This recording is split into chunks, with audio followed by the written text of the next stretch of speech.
Hi everyone, welcome back to our channel Tech Quest. I'm back with a new video, and in this video I'll be showing you the steps on how you can delete Genshin Impact account on your device.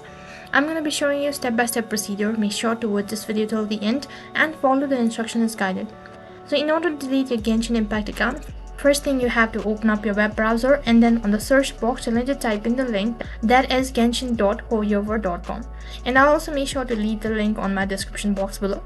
Once you type in the link, you'll be directed to this kind of interface, and in the top right corner you need to click on login. You'll be asked to provide a login credential that includes entering your username and a password. After you're logged into your account, you'll be directed to the home page, and on the home page in the top right you'll be able to see your email or your profile ID. You need to click on it. As you click on it, a drop down menu appears, and from there you need to click on account. As you click on account, once again you need to log in.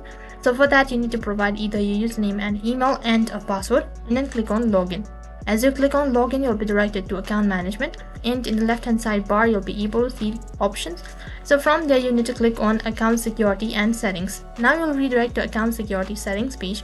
On this page you need to scroll down, and in the bottom right corner there's an option as delete account. Click on it. In order to verify your identity, a verification code will be sent to an email that is linked with your Genshin Impact account, and you'll need to type in the verification code right over here and then click on next. As you do that, on the other interface you'll have a confirmation, so you need to go through all of these statements before you tap on OK, and as you click on OK your account will be deleted permanently. So that is how you can delete Genshin Impact account on your device. That is all for this video. I hope the video was helpful. Make sure to like, share and subscribe to our channel. Thank you for watching.